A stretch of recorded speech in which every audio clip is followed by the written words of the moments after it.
ಸ್ನೇಹಿತರೆ, ಲಾಲಿತ್ಯ ಹಿಸ್ಟ್ರಿಯ ಇನ್ನೊಂದು ವಿಡಿಯೋಗೆ ನಿಮ್ಗೆಲ್ರಿಗೂ ಸ್ವಾಗತ. ಸ್ನೇಹಿತರೆ, ಈ ಜಗತ್ತಿನಲ್ಲಿ ಹುಟ್ಟಿದಂತಹ ಪ್ರತಿಯೊಂದು ಜೀವಿಗೂ ಸಹ ಅಂತ್ಯ ಅನ್ನೋದಿದೆ. ಮತ್ತು ಈ ಜಗತ್ತಿನಲ್ಲಿ ಯಾರೇ ಹುಟ್ಟಿದವರಂತಂದ್ರೂ ಸಹ ಅವರು ಒಂದಲ್ಲ ಒಂದು ದಿನ ಸಾಯಲೇಬೇಕು.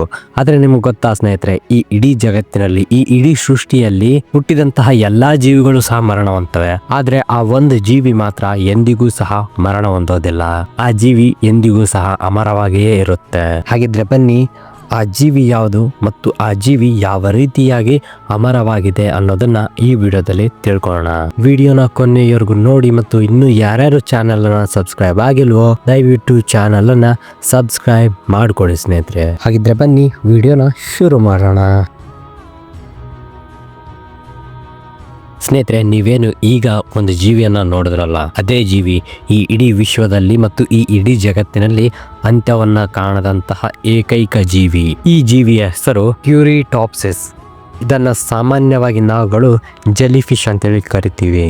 ಈ ಜೆಲಿಫಿಶ್ 95% ನೀರಿನಿಂದಾನೇ ಕೂಡಿರುತ್ತೆ. ಇದು ಬಹಳಷ್ಟು ಮೃದುವಾಗಿರುತ್ತೆ. ಆದ್ರೆ ನೀವು ಇದು ಮೃದುವಾಗಿದೆ ಅನ್ನೋ ಒಂದೇ ಒಂದು ಕಾರಣಕ್ಕೆ ಅದನ್ನ ಮುಟ್ಟೋದಾಗ್ಲಿ, ಅದನ್ನ ಹಿಡ್ಕೊಂಡು ಅದ್ರ ಜೊತೆ ಆಟ ಆಡೋದಾಗ್ಲಿ ಮಾಡಬೇಡಿ. ಯಾಕಂದ್ರೆ ಅದು ನೋಡೋದಕ್ಕೆ ಎಷ್ಟು ಚೆನ್ನಾಗಿ ಕಾಣ್ತಾ ಇದೆಯೋ ಅಷ್ಟೇ ಡೇಂಜರಸ್ ಕೂಡ ಹೌದು. ಇದರ ದಾರದ ರೀತಿಯ ಕಾಲುಗಳು ಬಹಳಷ್ಟು ಚೂಪಾದಂತಹ ಹರಿತವನ್ನ ಹೊಂದಿರ್ತವೆ.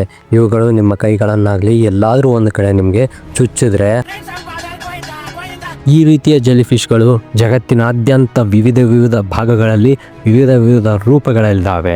ಇವುಗಳಲ್ಲಿ ಕೆಲವೊಂದಿಷ್ಟು ಬಹಳಷ್ಟು ಅಪಾಯಕಾರಿ, ಆದ್ರೆ ಇನ್ನು ಕೆಲವೊಂದಿಷ್ಟು ಅಷ್ಟೊಂದು ಅಪಾಯಕಾರಿ ಅಲ್ಲ.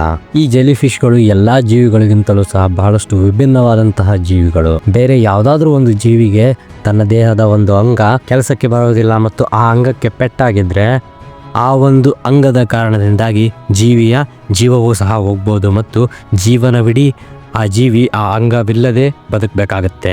ಆದರೆ ಜೆಲಿಫಿಶ್ನ ಜೊತೆಗೆ ಈ ರೀತಿಯಾಗಾದರೆ ಜೆಲಿಫಿಶ್ ತನ್ನ ವೃದ್ಧಾವಸ್ಥೆಯಿಂದ ಮತ್ತೆ ಯೌವನಾವಸ್ಥೆಗೆ ಬರುತ್ತೆ ಮತ್ತು ತನ್ನ ದೇಹದ ಒಂದು ಭಾಗದಿಂದ ತನ್ನ ಇನ್ನೊಂದು ಹೊಸ ಜೀವವನ್ನು ಅದು ತಾನಾಗೆ ಸೃಷ್ಟಿಸಿಕೊಳ್ಳುತ್ತೆ. ಈ ರೀತಿಯಾಗಿ ಜೆಲಿಫಿಶ್ ಮರಣವನ್ನೇ ಕಾಣದ ಏಕೈಕ ಜೀವಿಯಾಗಿದೆ ಮತ್ತು ಇದಕ್ಕೆ ಯಾವುದೇ ರೀತಿಯ ಅನಾರೋಗ್ಯವೂ ಸಹ ಇರೋದಿಲ್ಲ ಮತ್ತು ಇದು ನೋಡೋದಕ್ಕೆ ಟ್ರಾನ್ಸ್ಪರೆಂಟ್ ಆಗಿರುತ್ತೆ. ಇದಕ್ಕೆ ಮೆದುಳು ಸಹ ಇರೋದಿಲ್ಲ. ನೀವು ಎಷ್ಟು ವಿಡಿಯೋಸ್ಗಳಲ್ಲಿ ನೋಡಿರ್ತಾರ, ಜೆಲಿಫಿಶ್ ಅನ್ನ ತೆಗೆದು ಒಂದ್ ಕಡೆಗೆ ಹಾಕ್ತಾ ಇರ್ತಾರೆ, ಅವ್ರಿಗೇನು ಆಗೋದಿಲ್ವಾ ಅಂತೇಳಿ. ಆದ್ರೆ ಅವರು ಆ ಕೆಲಸನ ಮಾಡ್ತಾ ಇದ್ದಾರೆ ಅಂದ್ರೆ ಅವ್ರಿಗೂ ಸಹ ಅದು ಬಹಳಷ್ಟು ಅಪಾಯಕಾರಿನೇ. ಆದರೆ ಜೆಲಿಫಿಶ್ಗಳು ಸಮುದ್ರದ ಆಳದಲ್ಲಿ ಉಪ್ಪು ನೀರಿನಲ್ಲಿ ಇರ್ತವೆ. ಅವುಗಳನ್ನು ತೆಗೆದು ಸಿಹಿಯಾದಂಥ ನೀರಿನಲ್ಲಿ ಹಾಕಿದರೆ ಅವುಗಳು ಸತ್ತೋಗ್ತವೆ. ಮತ್ತು ಇದೇ ಜೆಲಿಫಿಶ್ಗಳ ಜಾತಿಯಲ್ಲಿ ಬೇರೆ ರೀತಿಯ ಜೆಲಿಫಿಶ್ಗಳು ಸಹ ಇದ್ದಾವೆ. ಅವುಗಳು ಸಿಹಿ ನೀರಿನಲ್ಲೂ ಸಹ ಬದುಕುವಂತಹ ಸಾಮರ್ಥ್ಯವನ್ನು ಹೊಂದಿದ್ದಾವೆ. ನೀವು ನೋಡಿರ್ತೀರಲ್ಲ, ಆ ವ್ಯಕ್ತಿಗೆ ಏನು ಆಗೋದಿಲ್ಲ ಅಂತೇಳಿ, ಅದು ಕೂಡ ನಿಜಾನೇ. ಆದರೆ ಅವನು ಆ ಜೆಲಿಫಿಶ್ಗಳನ್ನು ಸಿಹಿ ನೀರಿನಲ್ಲಿ ಹಾಕಿರ್ತಾನೆ, ಅವು ತಕ್ಷಣವೇ ಸತ್ತೋಗಿರ್ತವೆ. ಈ ಒಂದು ಕಾರಣದಿಂದಾಗಿ ಅವನಿಗೆ ಯಾವುದೇ ರೀತಿಯ ಹಾನಿ ಆಗೋದಿಲ್ಲ. ಈ ರೀತಿಯ ವಿಶಿಷ್ಟ ಹಾಗೂ ವಿಭಿನ್ನವಾದಂತಹ ವರ್ತನೆಯಿಂದಾಗಿ ಮತ್ತು ತನ್ನ ರೂಪದಿಂದಾಗಿ ಈ ಜೆಲಿಫಿಶ್ ಬೇರೆಲ್ಲ ಜೀವಿಗಳಿಗಿಂತಲೂ ಸಹ ಬಹಳಷ್ಟು ವಿಭಿನ್ನವಾಗಿದೆ ಮತ್ತು ಇಡೀ ವಿಶ್ವದಲ್ಲಿಯೇ ಮರಣವನ್ನ ಕಾಣದಂತಹ ಏಕೈಕ ಜೀವಿಯೂ ಸಹ ಆಗಿದೆ. ಸ್ನೇಹಿತರೆ, ಈ ಒಂದು ವಿಷಯದ ಬಗ್ಗೆ ನಿಮಗೆ ಮೊದಲೇನೆ ಗೊತ್ತಿತ್ತೋ ಇಲ್ವೋ ಅನ್ನೋದನ್ನ ದಯವಿಟ್ಟು ಕಮೆಂಟ್ ಮಾಡಿ ಹೇಳಿ ಸ್ನೇಹಿತರೆ.